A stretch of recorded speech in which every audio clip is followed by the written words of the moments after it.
May amount po, Mr. Chair, from what I understand, starting 20,000 to 1 million. But I'm not familiar sa mga bracketing po, Mr. Chair.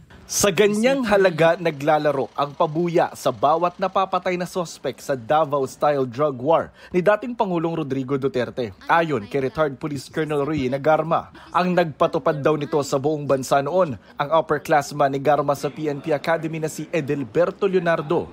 Sa diagram na inilabas ni Garma, si Leonardo ang nagsasabi kung magkano ang reward at namimigay ng perang pabuya sa mga operatibang makakapatay. Idinadaan daw ang pera sa mga bank account ng tauhan ni Leonardo na si Peter Parungo alias Pedro. Galing naman daw ang pera kay Irmina Espino alias Muking, Assistant Secretary noon sa PMS o Presidential Management Staff. Na trusted staff daw ni Nooy Special Assistant to the President at ngayon Senador Bongo. Tinanggap na ng Malacanang ang pagbibitiw ni Leonardo bilang Commissioner ng NAPOLCOM.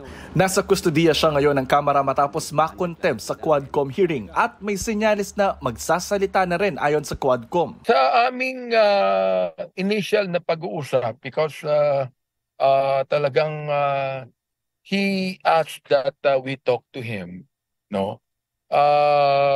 Initially speaking, mayroon na siyang mga tinatawag na intensyon na okay, sasabihin niya na yung iba in detail. Suportado raw ng palasyo ang paghahain ng criminal at administrative charges laban kay Leonardo. Sabi ni Executive Secretary Lucas Bersamin, ipauubaya nila ito sa Justice Department. Ang mga kaanak naman ng mga biktima ng EJK, gusto raw gawing testigo si Garma sa ICC o International Criminal Court para idiin si Duterte sa crimes against humanity. Crucial si Ruy Nagarma dito sa pagkoconnect the dots, kumbaga.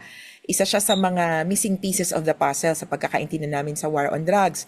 Paano ba inutos? Paano isinagawa? Pinag-aaralan namin kung paano nga ba makakwalify itong testimonya at si mismong Ruy Nagarma as an insider witness dito sa ICC investigation.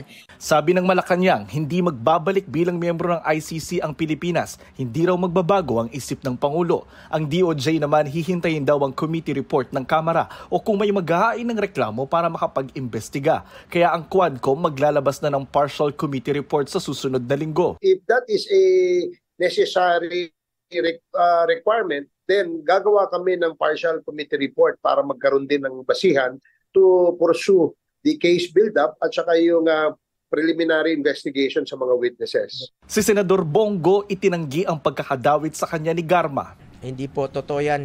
Sabi ko nga, wala pong reward system. Mandato po ng pulis na labanan po ang kriminalidad at illegal na droga. Gawin niyo po ang trabaho ninyo. Kaya nga po kami full support sa inyo. Sinusuportahan namin kayo sa inyong trabaho. Pero sa inyong operations, hindi ho ako nakikialam. Ipinagtanggol din niya si Duterte. Wala siyang sinabi na patayin mo ito, patayin mo yan. Wala pong reward system na umiiral sa kanyang opisina. Sinusuportahan niya po ang kapulisan kung anong pwede niyang isuporta para magampanan po nila ang kanilang tungkulin. Kasama rin sa diagram ng reward system si Senador Bato de la Rosa na nakaupong hepe ng PNP noong umpisahan ng Duterte anti-drug war. Sabi ni de la Rosa, wala siyang ideya tungkol sa reward system. Noong panahon daw niya bilang Chief PNP, hindi raw siya nagpatupad ng reward system dahil wala raw siyang pondo para rito. Ang iba pang mga naupong PNP chief noong gyera kontra droga ng Administrasyon Duterte, pinasasagot din sa kanilang mga nalalaman kasunod ng mga revelasyon ni Garma tungkol sa umano'y reward system. May komite na raw na hahawak sa investigasyon. Meron na po kaming committee na to really investigate po dun sa all the allegations being made by Colonel Garma regarding po dun sa EJK and other matters, no? So we're just waiting po. So tuloy-tuloy po yung investigation natin. They have to go through the process. However, having said that they are innocent till proven guilty, there are no sacred cows in this institution and in this investigation. Anyone who is guilty, anyone who is found guilty. Si dating PNP Chief Guillermo Elazar na hepe ng PNP ng 6 na buwan noong 2021, sinabing hindi siya nakatanggap ng utos sa umano'y reward system sa anti-illegal drug operations noong kanyang termino. Sinisikap pa ng GMA Integrated News na makuha ang pahayag ng mga dating umupong PNP Chief sa ilalim ng Duterte administration. Ang Davao City Police naman itinangging may reward system na ipinatupad sa lungsod na siya raw pinagbasihan ng ipinatupad noon panahon ni dating Pangulong Duterte sa buong bansa. Ang kanang kota-kota sir, mga reward system, so far sir, walay nakita ang Davao City Police Office ana sir. Wala mi nakakuha na ng mga Davao model sir na kung unsay pag-target ana. Sinisikap pa rin naming makuha ang panig ng dating Pangulo. Jonathan Nandal, nagbabalita para sa GMA Integrated News.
Kapuso, para sa mga maiinit na balita, mag-subscribe sa GMA Integrated News sa YouTube. Sa mga kapuso naman abroad, subaybayan nyo kami sa GMA Pinoy TV at sa www.gmanews.tv.